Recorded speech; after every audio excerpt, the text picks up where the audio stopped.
കശ്മീരിലെ ഭീകരാക്രമണത്തിൽ കൊല്ലപ്പെട്ട മലയാളി എൻ രാമചന്ദ്രനാണ്. നമ്മളെ സംബന്ധിച്ചിടത്തോളം എല്ലാവരും ഒരുപോലെ തന്നെയാണെങ്കിൽ പോലും മലയാളിക്ക് വലിയ കണ്ണീരാണത്. രാമചന്ദ്രന് വിട നൽകുകയാണ് നാടും ബന്ധപ്പെട്ടവരും.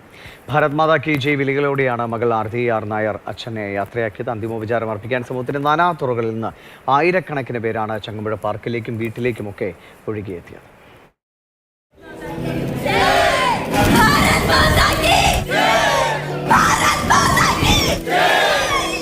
കൺമുന്നിൽ ഭീകരരുടെ വെടിയേറ്റു കൊല്ലപ്പെട്ട അച്ഛന് മകളുടെ അന്തിമോപചാരം. ഭാരത് മാതാ കി ജയ് വിളിയോടെ മകൾ ആർത്തിയും ഭാര്യ ഷീലയും പ്രിയപ്പെട്ടവന് വിട നൽകി.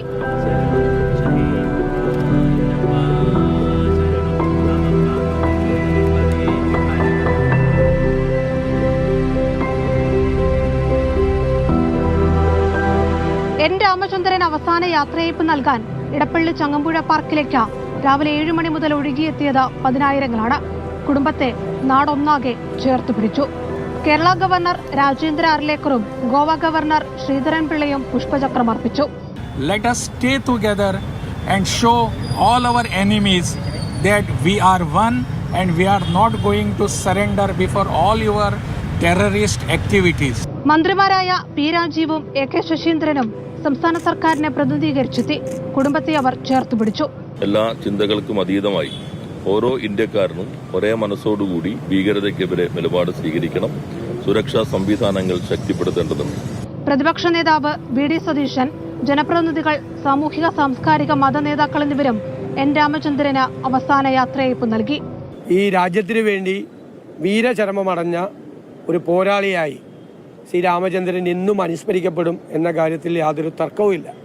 സുഹൃത്തുക്കൾക്കും ഉറ്റവർക്കും പുറമെ നാടൊന്നാകെ ചങ്ങമ്പുഴ പാർക്കിലേക്ക് എത്തിയതോടെ പ്രതീക്ഷിച്ചതിനും അപ്പുറത്തേക്ക് പൊതുദർശനം നീണ്ടു.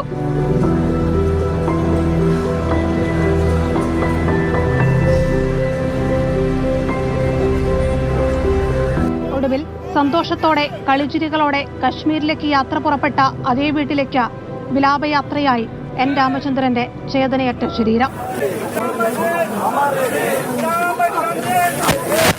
കേന്ദ്രമന്ത്രി സുരേഷ് ഗോപി അടക്കമുള്ളവർ വീട്ടിലെത്തി അന്തിമോപചാരം അർപ്പിച്ചു. നൂറുകണക്കിന് ആളുകൾക്കൊപ്പം വിലാപയാത്രയായാണ് ഇടപ്പള്ളിയിലെ ശ്മശാനത്തിലേക്ക് മൃതദേഹം എത്തിച്ചത്.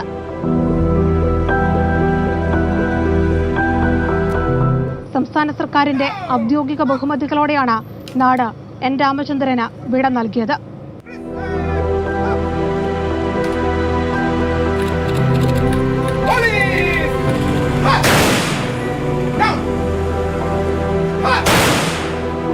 അവസാന ചുംബനം നൽകി പ്രിയപ്പെട്ടവന് ഉറ്റവർ യാത്രാമൊഴിയേകി.